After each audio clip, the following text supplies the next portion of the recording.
Okay, so to give you an idea on how you can take these numbers and figure out what would you want to do for a contribution based off of how much money you make.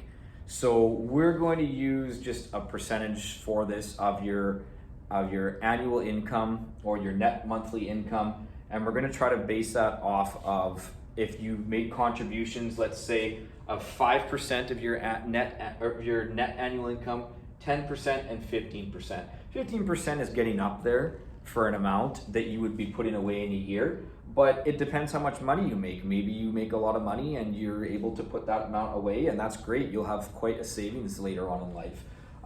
But typically most people are probably going to be in the 5 to 10% range for what they can afford to put away every month. And that's awesome if you're doing that, because even that's can sometimes be a lot of money for some people. Okay, so what we're going to start with is when you worked on your budget spreadsheet before, you came up with an average salary that whatever career you're going to choose, and you calculated what that average salary would work out to with deductions and everything off of that. If you haven't done that yet, you need to go back and on the first assignment, and you need to complete the budget spreadsheet so you know how much money you are working with as your net monthly income. Okay, that's super important to have that. So for an example for this one, and you'll have to figure out your own, but for an example for this one, we're going to work off of a net monthly salary of $3,000. Okay, so if my net monthly income was $3,000, that's going to be my starting point. Okay, now what I need to figure out is, because I'm going to do annual contributions for this, we're not going to work it out monthly because we've been working with this assignment as making yearly compound interest. So we're just going to work with it as off of our annual income. Okay, so every year. So if I took the $3,000, what I have to do first is I have to times that by 12 months. Okay, and once I times that by 12 months, that's going to give me my net annual income. So my net annual income then is going to be $36,000 per year. Okay, so now I have that $36,000 per year, and that's what I'm going to figure out what my annual contributions are going to be. Okay, so when I want to figure it out for 5%, and we're just going to do 5% right now. You can figure it out for 10 and 15 on your own. Okay, so if I take the $36,000 per year, what I'm going to do is I'm going to take that and I'm going to times it by my 5%. So just like we were doing the 5% on this before for an interest rate, I kept it easy, 5% of your income. Okay, so if we did that times 0.05, we would get $1,800. Okay, and so before you end up getting worried and say $1,800 every month, no, remember this is in a year, right? So if we just, for the sake of it, if we've tried to figure out what that would be as monthly contributions, you'd be putting $1,800 away. If we divided that by 12, right, we would end up having $150, right? So $150 that you would put away every month, every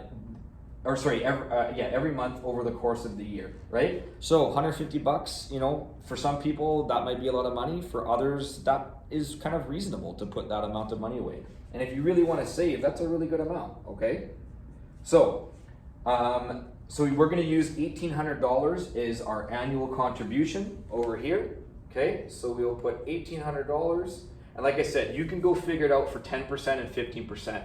I've already done that, so I'll just tell you for these numbers that would work out to $3,600 in the year at 10%, and it would work out to $5,400 for the year at 15%.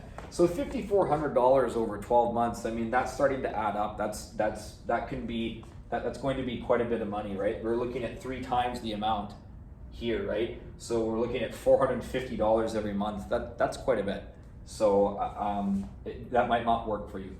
So to start looking at this as our amounts, our contribution then is going to be $1,800.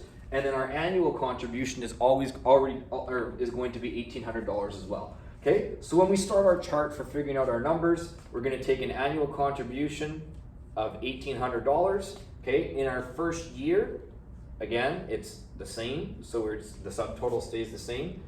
and the interest that we're going to earn off of $1,800 in that year at 5%, right, interest, is going to be 90 bucks, okay? So we are going to make $90 off that investment in the first year, okay? So at the end of the year, we would have $1,890 left in our account. Same thing like we did in the other video, you're gonna take that and that's gonna go up to our carryover for year 2. So we'll have $1,890 in there for year 2. And we're gonna make another annual contribution of $1,800, okay? And so when we add those two up, we're going to have $3,690 in our account, right? Adding these two numbers together to get $3,690 that is sitting in our account before interest is applied to it. We're gonna apply our 5% interest again, and for that year we would have $184.90 that we would earn in interest. $184.50, my bad. Okay, for that first year, or that second year, sorry, okay? So when we go and we total all that up, we should have $3874.50 in our account after the second year, okay? We're gonna take that and that's gonna be our carryover again. Okay, we're gonna add our $1,800 annual contribution. When we go to look at what's in the account, we should now have $56.74 when we add the two together for our subtotal. Sorry, I should be putting my dollar signs in.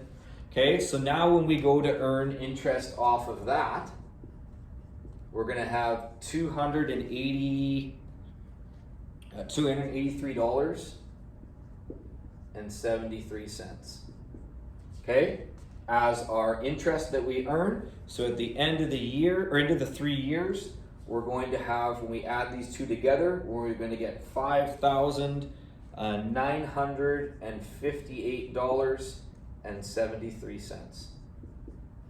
Okay, so now you can start to see how this grows, right?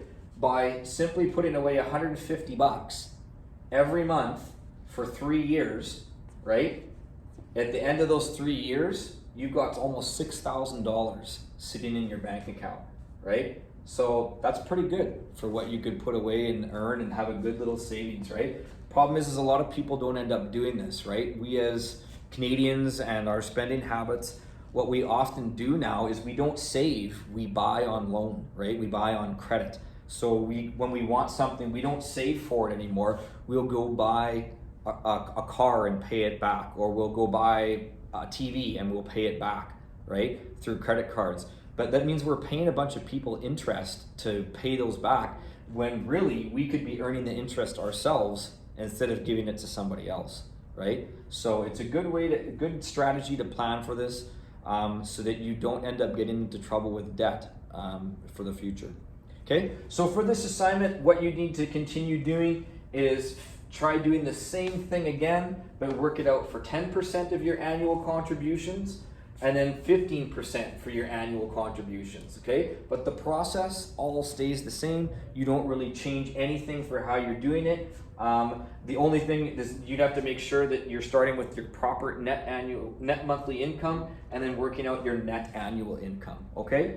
And other than that, that's how the assignment will work, okay? Good luck.